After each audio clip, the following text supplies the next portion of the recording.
Oui, allô? Allô? Oui? Allô, bonjour monsieur, je voudrais vous poser une question sur le retour de Laurent Gbagbo.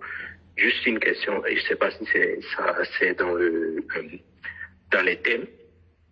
Oui, on est sur la question donc Oui, la libération de Gbagbo et Blé Goudé. oui, je suis vraiment d'accord avec vous que Gbagbo Laurent n'est plus le président du FPI, mais j'aimerais savoir à son retour, quelle sera la position du président Afin N'Guessan. Parce que Afin N'Guessan est dans la légalité et dans le droit, Ouais. mais la plupart des militants pensent que le parti revienne à Gbagbo, sachant que nous ne sommes pas encore dans des démocraties matures et on est encore dans le culte de la personnalité. Quelle sera votre position? Puisque je me souviens que dans une de vos interventions, vous aviez parlé que parfois il faut prendre la décision pragmatique ou sur celle des principes. Quelle sera votre position là-dessus? Alors, bon, ce n'était pas... Bon, je vais vous répondre, puis vous poser la question. Quand le président Gbagbo arrive, il a deux possibilités. Ok. Vous avez vu que les candidats que le président Gbagbo a soutenus sont les candidats de EDS. Si vous allez aujourd'hui à l'Assemblée nationale, vous verrez devant les candidats EDS, Hubert Oulaï et autres, c'est pas marqué FPI, c'est marqué EDS. Hubert Oulaï, par exemple, a été investi par le PDCI et EDS. C'est-à-dire que, à la limite, voilà, c'est le candidat du PDCI. Parce qu'il a été investi par le PDCI. Il n'a pas été investi par le FPI. Donc, pour moi, aujourd'hui, la question de qui est FPI, qui n'est pas FPI est tranchée. Puisque, à l'Assemblée nationale, on aura un groupe parlementaire, certainement FPI, UDPCI. Et puis, on a un groupe parlementaire, peut-être EDS ou EDS PDCI. Voilà. Donc, la question a été tranchée aux législatives. On n'a plus de FPI ceci, FPI cela. Si vous allez à l'Assemblée nationale, celui qui représente le FPI, ce sont les élus du FPI. Bon, maintenant, pour répondre concrètement à votre question, Gbagbo Laurent arrive, il a deux possibilités. La première possibilité, c'est de dire, bon, on va travailler à l'union du parti. Et donc, comme au FPI, on devient président du parti suite à une élection, à un congrès, c'est comme ça qu'Afin N'Guessan a été élu en 2001 président du FPI. Il n'y a pas quelqu'un qui a dit, bon, je donne le parti à Afin N'Guessan ou je lui prête ça en attendant que je revienne. Non, il a été élu. En 2018, il y a eu un congrès au Palais des Sports de Treichville, il a été élu. Donc, certainement qu'il y aura un autre congrès en 2023 ou 2024, j'en sais rien. Et ce sera un congrès électif pour élire le président du FPI. Si Gbagbo Laurent veut être candidat, il pourra être candidat. S'il est élu par la majorité des militants, alors il redeviendra président du FPI. La deuxième possibilité, c'est de dire, bon, Afin N'Guessan, pour X raisons, je souhaiterais redevenir président du FPI, donc il faut convoquer un congrès extraordinaire. Je ne vais pas me présenter, et puis bon, vous allez tous me soutenir, et puis on va aller à l'unité du parti. Ça aussi, c'est ce qu'il peut dire. Voilà. Mais en dehors de ça, Gbagbo n'a aucun moyen légal de dire « je suis le président du FPI ». Vous avez bien vu que aujourd'hui, ceux qui parlent de président du FPI en parlant de Gbagbo sont les Assouadou et autres. Mais Gbagbo lui-même n'a jamais dit, n'a jamais signé un document où il met président du FPI. Jamais. Vous ne verrez pas un seul document où Gbagbo a signé Gbagbo Laurent, président du FPI. Où il dit, voilà, ce sont les autres qui le disent, mais lui-même n'a jamais dit parce que, écoutez, Gbagbo dit à la CPI, Madame le juge, je suis ici parce que j'ai respecté les lois de mon pays. Donc, vous ne pouvez pas respecter les lois de votre pays et puis ne pas respecter les statuts d'un parti politique que vous-même vous avez créé. Donc, si Gbagbo arrive, voilà les options qu'il a. Négocier avec Afin N'Guessan pour redevenir président du FPI. Ça veut dire qu'Afin N'Guessan dit, bon, on va convoquer un congrès électif extraordinaire en avril, en mars, ou enfin, je sais pas. Et puis bon, moi, Afin, je ne me présente pas. Gbagbo sera le candidat unique et puis va devenir président. Ou bien alors, Gbagbo attend le congrès normal électif que Afin N'Guessan va fixer et puis il se présente. Mais là encore, il risque d'avoir des obstacles. Parce que dans les statuts du FPI, pour pouvoir être candidat à la présidence du parti, il faut être membre de la direction du parti depuis, je crois, 5 ans. Il faut être à jour de ses cotisations. Or, actuellement, Gbagbo n'est pas membre de la direction du FPI. Donc, je suis d'accord. Donc, légalement, il ne peut pas être candidat à la présidence du FPI. Sauf si Afin N'Guessan dit, bon, écoutez, pour ce congrès-là, on va mettre en place des règles dérogatoires pour que même quelqu'un qui n'est pas membre du parti puisse intégrer le parti et puis devenir candidat. Voilà, mais tout ça, c'est des discussions, c'est des négociations. Je suis d'accord, mais j'ai une dernière question. Allez-y. Excusez-moi. Et la question, je suis d'accord avec l'argument de la Ligue. Ok. Allez-y. La démocratie. Oui. Mais en sachant que notre peuple n'est pas vraiment mature et Oui. beaucoup sont encore dans l'élection, est-ce qu'il ne serait pas plus pragmatique pour aller dans l'unité, car il y a beaucoup qui sont encore extrémistes et passionnés, de céder peut-être la place pour pouvoir aller vers une victoire aux élections de 2025 de façon apaisée. Sinon, Afin N'Guessan a raison sur tous les plans de la légalité, de la droiture, mais quand on ramène ça à la maturité du peuple, est-ce que la solution pragmatique ne serait pas peut-être de céder? Sinon, Gbagbo il ne peut pas être président du FPI, sinon ça sera violer les règles du parti. Oui. Qu'est-ce que vous pensez de ça? Ça, c'est ma dernière question. Alors, moi, je suis pour qu'on respecte les règles. On ne peut pas dire que Ouattara ne respecte pas la Constitution. Le RDR piétine les lois. Et puis nous-mêmes, on ne respecte pas nos propres tests qu'on s'est librement donnés. Ce serait un mauvais signal envoyé. Donc, il faut un minimum de cohérence. Soit vous critiquez Ouattara de tous les mots et de tous les noms d'oiseaux, les mots d'Israël, et vous êtes exemplaire, soit vous vous taisez, mais vous ne pouvez pas critiquer le parti en place et puis vous-même faire exactement le contraire de ce que vous dites. Donc moi, je ne suis pas d'accord pour dire, bon, on va céder le parti à quelqu'un. Dans les règlements et le statut du FPI, il n'y a pas un chapitre où on parle de membre fondateur. Le nom de membre fondateur n'existe pas dans les statuts du FPI. Ça n'existe nulle part. Et Gbagbo n'est pas le seul à avoir créé le FPI. Simone Gbagbo également, elle est membre fondatrice.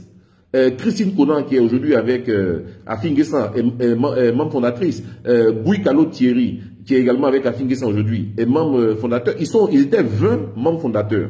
C'est pas juste Gbagbo et sa femme. Ils étaient 20 membres fondateurs. J'invite les Ivoiriens à aller regarder comment ça s'appelle, l'Assemblée Générale Constitutive du FPI. Ce n'était pas 2 personnes. Voilà, une seule personne ne peut pas créer un parti politique. C'est une assemblée qui crée un parti politique. Et donc, ils sont une vingtaine de membres fondateurs du FPI. C'est vrai que, comme dans toute organisation, il faut, je dirais, la figure emblématique. Comme Nelson Mandela. Mais Nelson Mandela n'a pas créé l'ANC. Voilà, donc c'est comme ça. Donc, de mon point de vue, tout dépendra de l'attitude que Gbagbo va adopter vis-à-vis d'Afin N'Guessan. Voilà. Parce que Afin N'Guessan a toujours prôné l'union, l'unité au sein du FPI. Il s'est rendu 2 fois à Bruxelles pour ça. Il allait au procès de Gbagbo pour ça. Il a été combattu par Sangaré, aujourd'hui par Assoadou et consorts. Mais c'est le seul dans ce parti qui parle d'unité. Alors que les autres, eux, ils cherchent à humilier Afin N'Guessan. D'ailleurs, vous regardez bien. Ah oui, EDS a eu 8 députés, Afin N'Guessan a eu 2 députés. Est-ce que vous ne trouvez pas ça absurde? Que leur unité de mesure, c'est Afin N'Guessan. Vous combattez un parti au pouvoir qui vous a laminé, qui a laminé toute l'opposition. Au lieu de dire que nous, on a eu plus de députés que le parti au pouvoir, vous dites non, on a eu plus de députés qu'Afin N'Guessan. Mais c'est absurde. Ça montre bien la petitesse de certaines personnes qui n'ont encore rien compris au pouvoir, qui n'ont encore rien compris à la politique.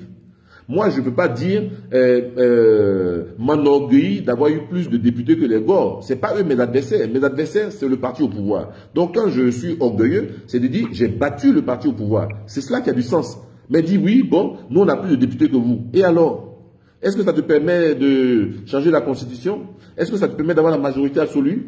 Non. Donc tu es logé à la même enseigne que Afin N'Guessan. Que tu aies 20 députés, 50 députés ou qu'il n'en ait qu'un seul, vous êtes logé à la même enseigne parce que toutes les lois que tu prendras, y compris PDCI, EDS et toute l'opposition réunie, ne pourra jamais empêcher les lois à l'Assemblée nationale de passer. C'est de ça qu'il s'agit. Mais comme les gens ne font pas preuve de maturité politique, ils sont toujours dans les enfantillages, c'est oui, on a eu plus de députés que toi. Voilà. Donc, mais pour être concis, tout dépendra de l'attitude que Gbagbo Laurent aura vis-à-vis d'Afin Guessan qui est ouvert à la négociation. Voilà ce que je peux dire. Ok, merci beaucoup, M. Jean-Bonnet. Merci. Bon, je reviens, j'espère que je ne vais pas être coupé encore, une fois de plus. Donc, je disais que j'ai beaucoup apprécié la forme et le fond de l'intervention de Charles Blé Goudé. Manifestement, Charles Blé Goudé a pris de la graine. Voilà, on sent en lui un discours rassembleur, un discours mature. Il aurait pu faire preuve de triomphalisme, mais vous avez entendu Charles Blé Goudé dire « Ayons le triomphe modeste ». Ayons le triomphe modeste. Mais c'est d'une portée...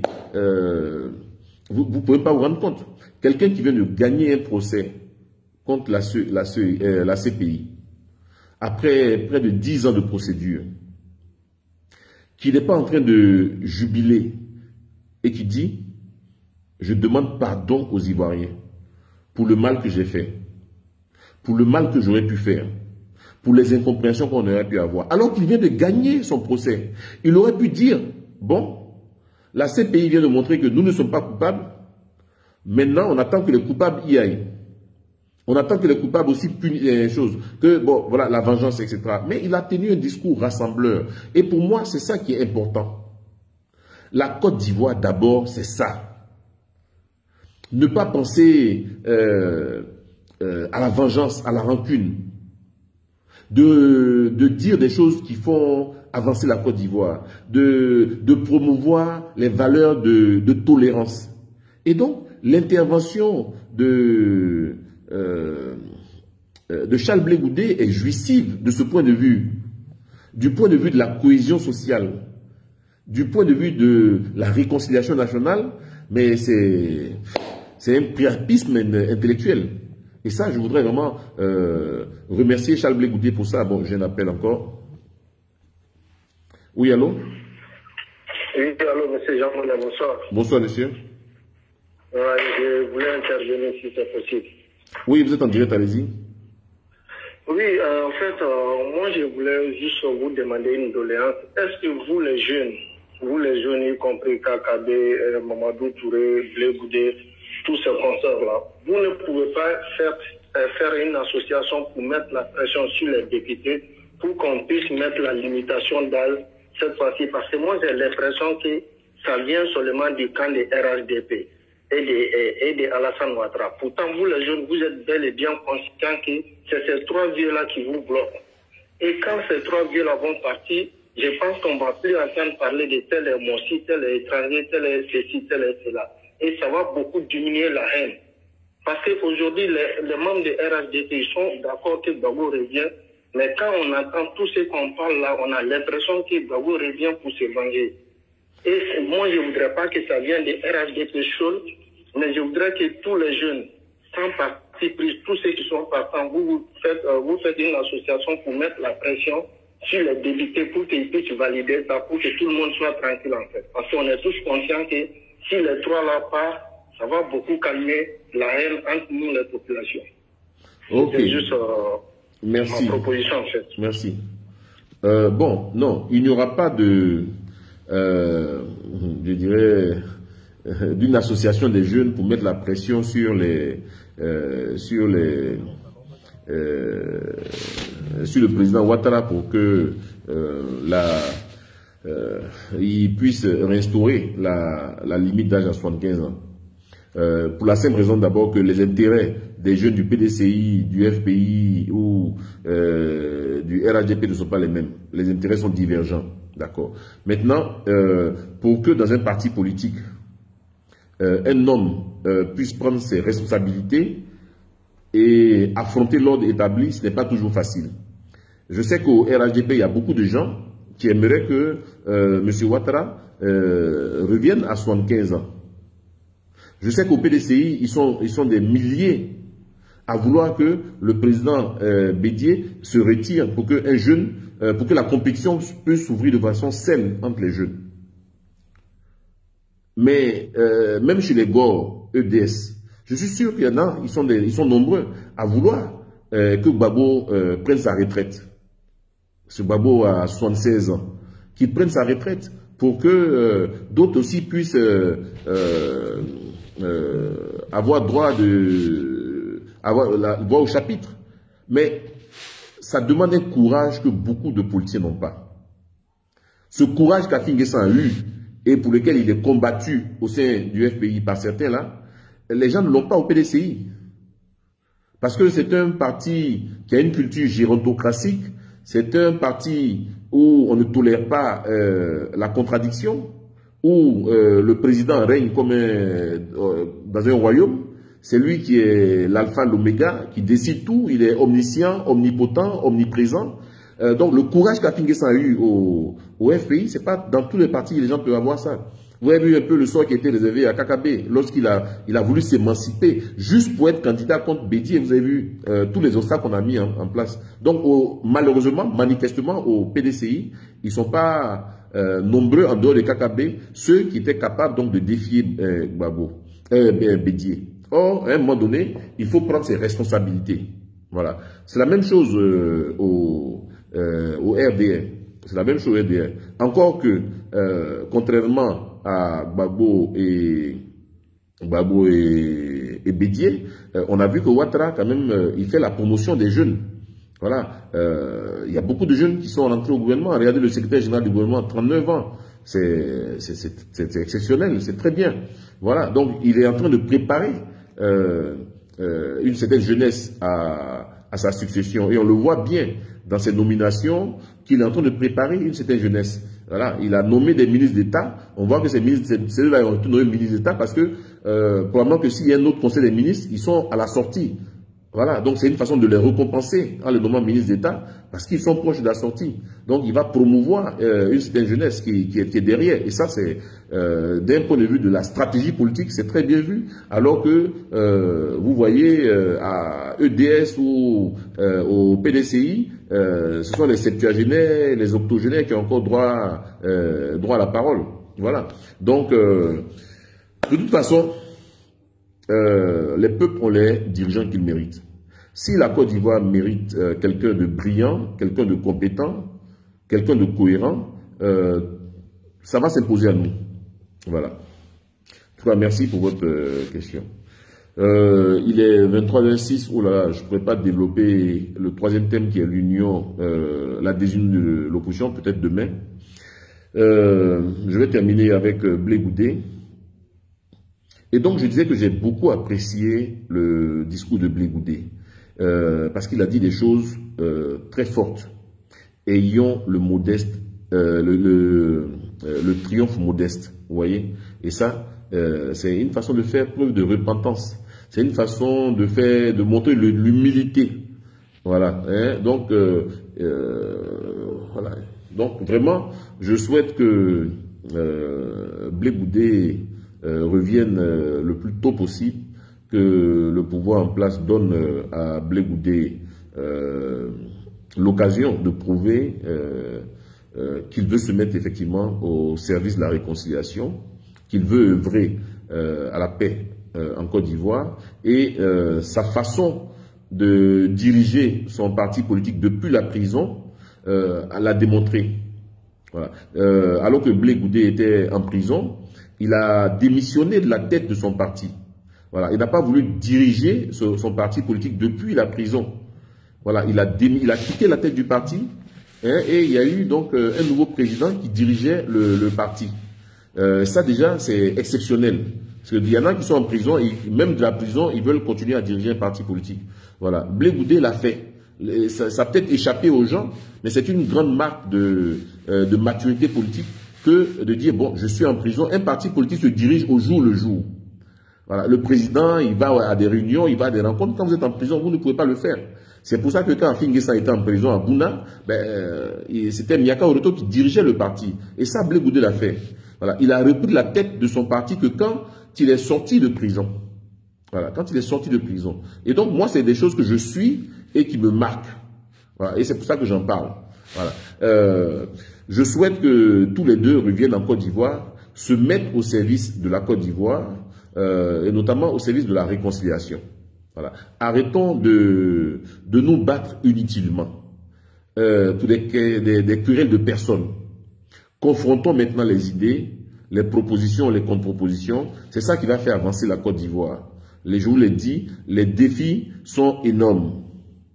Les défis sont énormes. Le défi de la croissance démographique qui fait que chaque 10 ans, nous avons à peu près 55 millions de nouveaux Ivoiriens. Et chaque année, nous avons à peu près 1 million d'Ivoiriens qui se lancent sur le marché de l'emploi.